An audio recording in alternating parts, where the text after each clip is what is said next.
Halo anak-anak, kembali lagi bertemu dengan Ibu Vita dalam pembelajaran kali ini. Semoga anak-anak dalam keadaan sehat. Pada kesempatan ini kita akan membahas mengenai induksi elektromagnetik. Sebelumnya, kalian sudah mempelajari mengenai kemagnetan.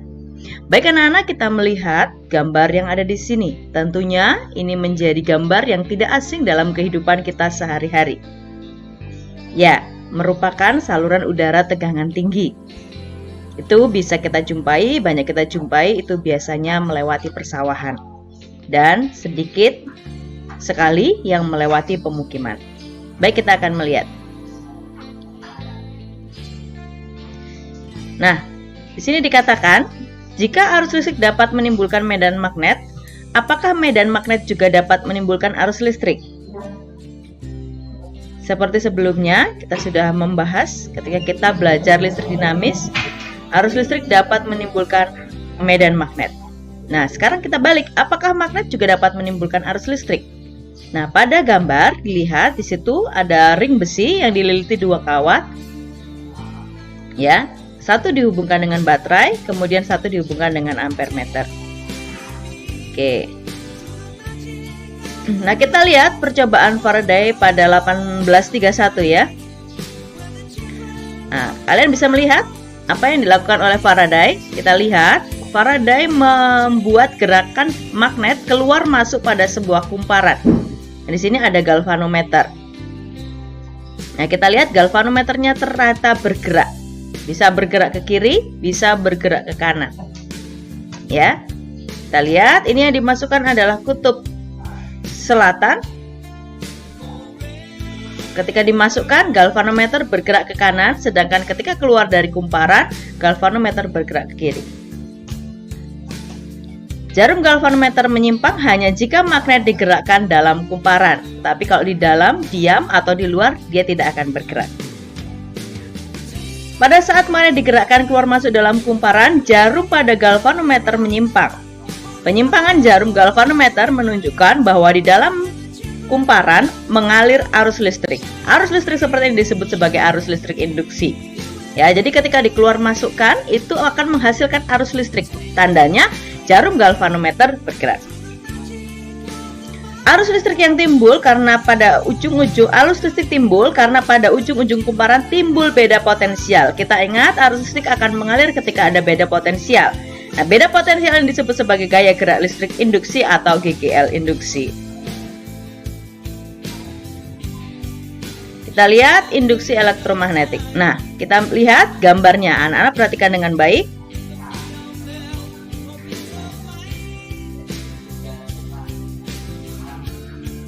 Ya, saya ulang. Dimasukkan kutub utara bergerak ke kiri, kemudian dikeluarkan, dia akan bergerak ke kanan.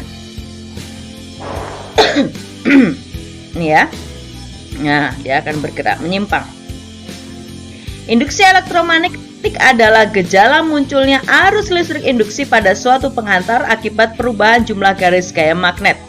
Jadi, listrik bisa menimbulkan magnet, ternyata magnet juga menimbulkan listrik.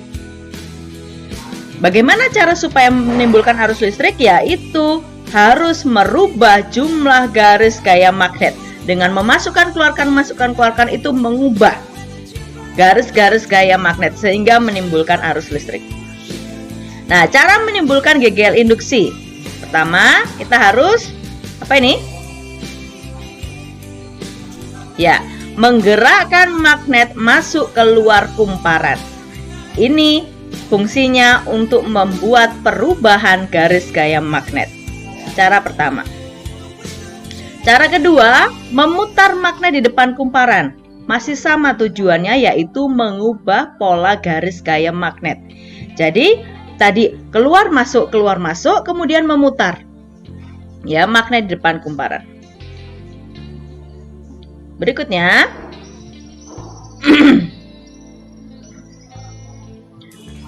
memutus-mutus arus pada kumparan primer yang di dekatnya terdapat kumparan sekunder. Ya. Memutus-mutus arus pada kumparan primer yang di dekatnya terdapat kumparan sekunder. Kemudian mengalirkan arus listrik bolak-balik pada kumparan primer yang di dekatnya terdapat kumparan sekunder. Ya, mengalirkan arus listrik bolak-balik pada kumparan primer yang di dekatnya terdapat kumparan sekunder. Arah arus listrik induksi. Arah arus listrik induksi dapat ditentukan dengan hukum Lenz. Arah arus listrik induksi sedemikian rupa sehingga melawan perubahan medan magnet yang ditimbulkan. Nah, ini kita lihat. Dia akan berubah ya. Maka galvanometer akan menyimpang ke kanan dan akan menyimpang ke kiri ketika dimasukkan dan dikeluarkan.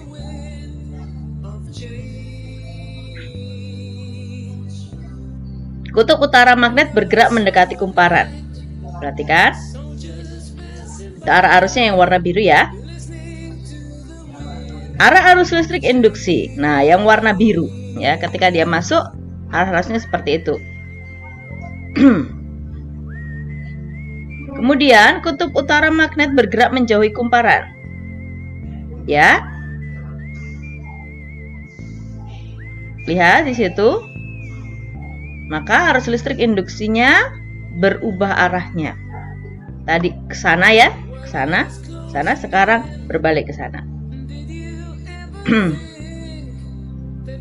Cara memperbesar GGL induksi. Ada beberapa cara. Nah, itu kita lihat cara yang pertama apa yang terjadi. Kamu lihat galvanometer atas dan bawah. Yang bawah atau atas lebih besar arusnya? Ya, yang bawah ya. Kenapa? Karena gerakannya lebih cepat. Maka cara yang pertama adalah memperbanyak jumlah lilitan. Cara yang kedua, tadi seperti yang pada gambar, mempercepat gerakan magnet ke dalam atau keluar kumparan. Jadi kita semakin mengubah pola garis gayanya. Kemudian yang ketiga, memperbesar kekuatan medan magnet. Semakin besar medan magnetnya, maka arus listrik juga semakin besar. Nah, dalam kehidupan sehari-hari, apa saja sih peristiwa induksi elektromagnetik? Yang pertama adalah dinamo sepeda. Dinamo sepeda masuk dalam arus searah atau arus DC. Anak-anak kenal dengan sepeda ya? Ya, saat ini sangat booming sekali dengan sepeda. Tapi dinamo sepeda, apakah tahu? Kita akan melihat bersama. Dinamo sepeda digunakan untuk menyalakan lampu sepeda. Ketika sepeda tersebut digunakan pada malam hari dan membutuhkan terang atau cahaya untuk berjalan dalam kegelapan. Nah, anak-anak, dari mana nyala lampunya? Itu tuh membutuhkan arus listrik. Lah, dari mana arus listriknya? Kita menggunakan dinamo sepeda. Seperti apa? Seperti ini anak-anak. Ya. Dinamo sepeda akan diletakkan di dekat roda. Nah, ketika kita memutar roda, maka akan terjadi perubahan pola garis gaya. Kenapa? Karena dalam dinamo ada magnet yang berputar di dalam kumparan. Ya, jadi bisa menghasilkan listrik sendiri pada sepeda dengan ayuhan kita. Ya, biasanya itu ditempelkan di kepala dinamo, ditempelkan di roda. Ya, anak-anak mungkin belum pernah, coba kalian cari ya, videonya mungkin ada ya. Gitu. Lalu semakin cepat mengayuhnya, maka semakin terang. Semakin terang lampunya ya. Oke. Nah, itu ada kumparan, kemudian ada magnet di dalamnya yang berputar. Dinamo sepeda menggunakan roda untuk memutar magnet. GGL induksi yang timbul pada dinamo digunakan untuk menyalakan lampu. Semakin cepat, lampunya semakin terang. Tapi ingat, juga ada gesekan antara kepala dinamo dan roda sehingga menyebabkan sepeda sedikit agak berat dari biasanya. Nih, semakin cepat roda berputar, semakin terang nyala lampunya. Dinamo sepeda ya. Nah, ini seperti ini cara kerjanya. Ada roda dinamo, sumbi dinamo, kemudian ada magnet, ada inti besi, dan ada kumparan. Nah, ini prinsipnya sama, yaitu mengubah pola garis gaya magnetnya. Yang kedua adalah generator arus bolak-balik atau AC. Itu ya. Di dalamnya adalah kumparan yang berputar dalam medan magnet. Ini juga sama ya, AC. Ada cincin luncur, ada sikat karbon, ada kumparan. Kemudian yang ketiga, generator arus searah atau DC. Bedanya di situ ada komutator atau cincin belah, ya. Kemudian sikat karbon sama prinsipnya, kumparan berputar di dalam magnet. Berikutnya adalah transformator atau trafo. Nah, ini. Nah, anak-anak membayangkan bagaimana alat-alat listrik, komponen-komponen listrik itu memiliki bentuk yang sangat kecil dan membutuhkan arus yang sangat kecil, tegangan juga kecil. Nah, bagaimana ketika masuk di dalam listrik, misalnya listrik rumahan 220 volt. Apa jadinya kalau 220 volt langsung dihubungkan dengan komponen-komponen listrik yang sangat kecil? Ya, tentu saja akan rusak. Ya, maka dibutuhkan trafo. Apa itu trafo? Nah, ini dalam kehidupan sehari-hari di dekat rumah kita juga ada. Ya, itu pada gardu-gardu listrik. Nanti kita lihat ya, gardu-gardu PLN listrik. Trafo atau transformator adalah alat yang digunakan untuk mengubah tegangan bolak-balik AC dari satu nilai tertentu ke nilai yang kita inginkan. Tidak harus mengecilkan, tetapi bisa juga membesarkan tegangan. Ya, maka alat ubah tegangan. Ingat, tegangannya harus tegangan bolak-balik atau AC. Bagian utama transformator. Ada kumparan primer, ada kumparan sekunder, ada inti besi, ada sumber tegangan AC, dan ada keluaran atau outputnya. Ini kalau kita dalam bentuk, sebenarnya dalam bentuk simbol. Prinsip kerja trafo. Ini ya, kumparan primer, kumparan sekunder, itu ya. Sama masih menggunakan prinsip induksi elektromagnetik. Kita lihat, arus bolak-balik menyebabkan terjadinya perubahan medan magnet pada kumparan primer. Perubahan medan magnet pada kumparan primer diteruskan oleh inti besi lunak ke kumparan sekunder. Sehingga perubahan medan magnetik pada kumparan sekunder menghasilkan GGL induksi. Jenis transformator, tadi sudah saya katakan mengubah. Mengubah itu belum tentu dari besar ke kecil. Bisa dari kecil ke besar. Yang pertama adalah transformator step up. Ciri-ciri step up, berarti naik ya, menaik tegangan. Nah, dalam trafo ada yang dikatakan lilitan primer dan lilitan sekunder. Ya, lilitan primer kita katakan NP dan lilitan sekunder itu kita katakan NS. Maka NS lebih besar dari NP, lilitan sekunder lebih besar daripada lilitan primer. Tegangan sekunder lebih besar daripada tegangan primer, dan arus sekunder lebih kecil dari arus primer. Nah, ini kita lihat. Seperti ini ya. Nah, sesuatu yang primer kita bahasakan primer itu adalah inputnya, sedangkan yang sekunder itu adalah outputnya.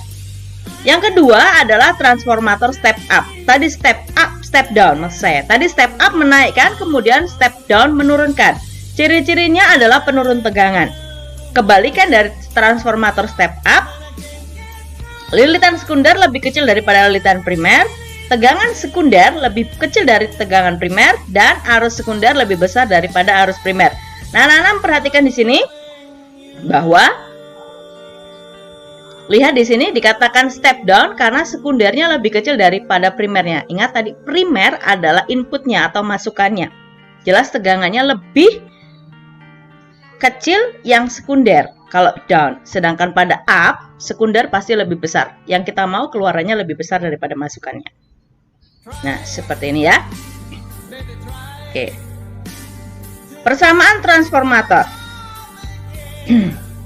Pada transformator, jumlah lilitan transformator sebanding dengan tegangannya, maka dirumuskan NP per NS sama dengan VP per VS. NP jumlah lilitan primer, masukkan ya. NS jumlah lilitan sekunder, VP adalah tegangan primer atau tegangan masukan, VS adalah tegangan sekunder atau tegangan keluaran, output. Nah, transformator ideal jika energi yang masuk pada transformator sama dengan energi yang keluar dari transformator. Energinya sama. Tetapi dalam kenyataannya tidak mungkin. Mengapa? Karena beberapa energi itu berubah menjadi energi panas, apalagi dalam alat-alat dan komponen listrik. Nah, pada transformator ideal, kita lihat bisa berlaku seperti ini. Energi primer sama dengan energi sekunder. Maka, VP kali IP kali I, ingat materi energi listrik sama dengan VS kali S kali T. Kita bisa hilangkan T saling menghilangkan, maka menjadi VP per VS sama dengan IS per IP. Ingat, ini hanya berlaku untuk transformator yang ideal. Ideal. Kalau tidak ideal, boleh nggak pakai, boleh tidak menggunakan persamaan ini? Jawabannya adalah tidak boleh ya. ES kuat arus sekunder dan IP kuat arus primer. Ini primer adalah masukan, input, dicatu atau dihubungkan dengan sumber tegangan. Sedangkan sekunder adalah keluaran, output, hasil, dan dihubungkan pada lampu. Sebagai contoh, sebuah transformator memiliki jumlah lilitan primer dan sekunder adalah 6.000 lilitan dan 200 lilitan. Nah, anak-anak bisa melihat di sini, kalau sudah tahu lilitan primernya lebih besar daripada lilitan sekunder, maka trafonya pasti trafo apa? Kita lihat ya. Jika komparan primer transformator diberi tegangan 240 volt, maka tegangan yang dihasilkan transformator adalah, kita masukkan seperti biasa, diketahui, ditanya, dijawab bisa ya. Diketahui NP 6.000 lilitan, NS nya 2.000 lilitan. Kemudian jika kumparan primer transformator, berarti masukan adalah VP 240 volt. Yang ditanyakan adalah VS ya. Saya langsung kepada jawabnya. NP per NS sama dengan VP per VS. 6.000 per 200 sama dengan 240 volt per VS. Nah, lilitan hanya jumlah ya. Dikalikan silang. 6.000 kali VS sama dengan 240 volt kali 200. Maka VS-nya adalah 240 volt dikali 200 dibagi 6.000. Hasilnya adalah 8 volt. Dari sini kita sudah harus lihat bahwa di sini adalah trafo step down karena lilitan primernya lebih besar daripada lilitan sekunder. Lihat hasilnya, masukannya 240 volt, keluarannya sebesar 8 volt.